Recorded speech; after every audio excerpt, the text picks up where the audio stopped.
Hisar Lok Sabha seat की यदि बात की जाए तो हिसार में क्या कुछ रुख है, पहले सट्टे बाजार का क्या है और ग्राउंड देखिए, रिपोर्ट तो हम। सबसे पहले जितेंद्र जी, मैं सट्टा बाजार की रिपोर्ट, सट्टा बाजार के जो रेट है वो मैं आपको बता देता हूं। 55 पैसे का भाव कांग्रेस की जीत पर दिया जा रहा है। हम्म। 55 पैसे के भाव का मतलब ये है कि जीत तो कांग्रेस की हो रही है, मगर नजदीकी मुकाबले में सट्टा बाजार की रिपोर्ट के हिसाब से इसको माना जा सकता है कि बड़ा क्लोज फाइट वहां पर मानी जा सकती है और बड़े नजदीकी मुकाबले में वहां से कांग्रेस का प्रत्याशी जीत सकता है।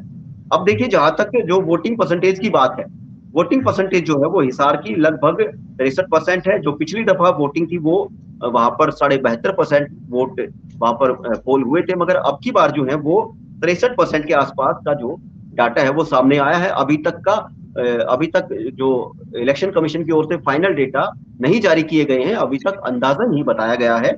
और देखिए, जैसे जिस तरीके से वहां भी यही हालत है कि जो शहरी इलाके हैं उनके अंदर वोट कम हुई है और ग्रामीण इलाकों के अंदर वोट ज्यादा हुई है। और जिस तरीके से आदमपुर के अंदर लगभग 68%, 70% के आसपास वोट हुई है, बरवाला के अंदर 67.5 मान जी। सकते हैं, वो 67% की वोट पोल हुई है। हिसार अस्सी के बात तो अंदर, फिर भी खाती, जी बिल्कुल, हास्य के अंदर भी घट गई है। हांसी के अंदर, हिसार के अंदर 60% वोट पोल हुई।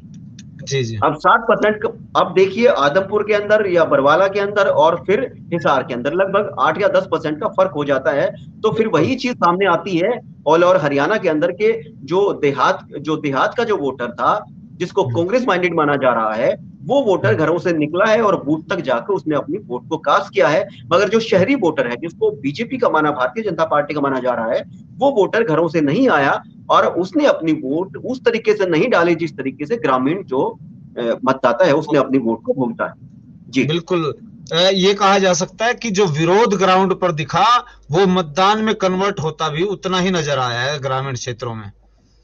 बिल्कुल। देखिए, विरोध जो चौधरी रंजीत सिंह का या भारतीय जनता पार्टी के प्रत्याशी का या फिर नैना चौटाला का हो, उनका जो विरोध जिस तरीके से हुआ, उस विरोध से भी देखिए, चुनाव जब होता है तो चुनाव से पहले तमाम जो गतिविधियां होती हैं उनके हिसाब से ये आकलन लगाए जाते हैं। तो जी। विरोध का भी आकलन ये था कि कहीं ना कहीं उनको ये चुनाव लूज भी करना पड़ सकता है। मगर देखिए, जिस तरीके से, मैं एक चीज इसके अंदर जोड़ना चाहूंगा कि जिस तरीके से वहां पर हिसार के अंदर विरोध चौधरी रंजीत सिंह का हुआ था, उस तरीके से हम मान सकते हैं कि करनाल, वहां पर जो सिरसा है, सिरसा सीट पर भी अशोक तंवर का हुआ था। मगर देखिए, बड़े अच्छे ढंग से उन्होंने, बड़े पोलाइट चुनाव रहकर चौधरी रंजीत सिंह ने उस तमाम विरोध को झेला है और जनता के अंदर भी एक ये मैसेज गया है पॉजिटिव कि चौधरी रंजीत सिंह ठंडे आदमी हैं और वो बड़े पोलाइट हैं और बड़े सभ्य व्यक्ति हैं। उनकी तरफ से उस विरोध के तौर पर कोई प्रतिक्रिया ऐसी नहीं दी गई जिससे माहौल खराब हो। हार जीत वो अलग चीज है, मगर जो चौधरी चुनाव रंजीत लड़ने सिंह की है, बात होती है, वो चुनाव जरूर लड़ा उन्होंने। बिल्कुल, चौधरी अ, रंजीत सिंह ने एक एक चीज बिल्कुल साबित की है कि वो सभ्य इंसान है और अच्छे राजनेता है। हार जीत अलग चीज है। जी। बिल्कुल बिल्कुल। तो यहाँ की स्थिति फिलहाल क्या है, क्या यहाँ की सट्टा स्थिति बाजार। मैं बिल्कुल बता चुका हूँ स्टार्टिंग के अंदर। जो सट्टा बाजार है वो कांग्रेस की जीत पर 55 पैसे का भाव यहाँ पर दिया जा रहा है। 55 पैसे का मतलब ये है कि सीट तो जीती जा रही है, मगर कोई अच्छा खासा मार्जिन नहीं है, बल्कि नजदीकी मुकाबले में ये सीट कांग्रेस को जा सकती है। और जो कांग्रेस को जाने का मैं एक कारण और बता देता हूँ कि जो तीन जो विधानसभा क्षेत्र हैं, नारनौंद, उचाना और उकलाना, जी। वहां पर जयप्रकाश के लिए माना जा रहा है कि अच्छी खासी लीड वहां से वो ले सकते हैं। और जो वहां की वोटिंग है, वो वोटिंग के बारे में कहा जा रहा है कि जो कांग्रेस का मतदाता था वो बूथ तक पहुंचा है, और जो भारतीय जनता पार्टी का मतदाता था वो कहीं ना कहीं उसने अपने बूथ से, अपनी पोलिंग से, अपनी वोट से, वोट कास्ट करने से कहीं ना कहीं दूरी बनाई है, जिसका फायदा कांग्रेस को मिलता हुआ नजर आ रहा है और भारतीय जनता पार्टी को उसका नुकसान होता हुआ दिखाई दे रहा है। अच्छा, ऑलमोस्ट अगली सीट पे बढ़ने से पहले जेपी का जो भाषण है, वहां के जो कार्यकर्ता ठेठ तरीके से बोलना, कैसे जो है आकर्षित करना, सरेआम सभा में कह देना अरे मैंने इसकी वोट लेनी है भाई। तो हाँ भाई सुना। तो ये चीजें बहुत मायने रखती हैं एक राजनेता के लिए भी, डायरेक्ट सीधा कन्वर्सेशन जो कार्यकर्ता से करना। तो ये भी एक पॉजिटिव पॉइंट वहां पर लग रहा है जेपी का। देखिए, अगर कोई किसी चुनावी सभा में हम्म, कोई कार्यकर्ता जाता है, हम्म, तो उस चुनावी सभा में जब तक चुनावी सभा संपन्न नहीं हो जाती, 2 घंटे, 3 घंटे, 4 घंटे, तो उसको ये एंटरटेनमेंट ही होना चाहिए।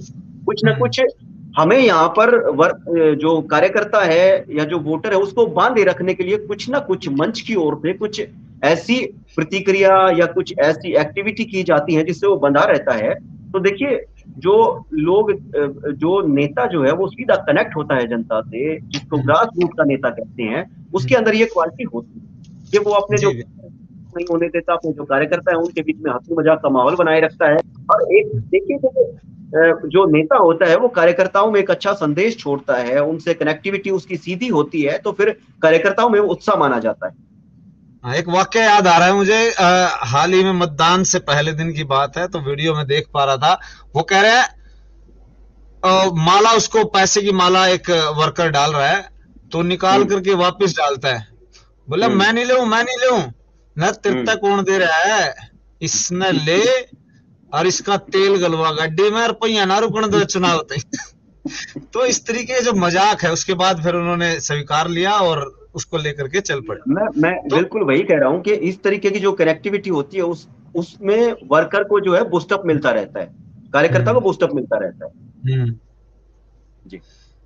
चलिए, यहाँ पर जो है कांटे का मुकाबला है, और एज जो है यहाँ कांग्रेस को दिखाई दे रहा है। कांग्रेस यहाँ पर जीतती नजर आ रही है, जैसा कि राहुल जी ने बताया, सट्टा बाजार और विश्लेषण के आधार पर हम आपको बता रहे हैं।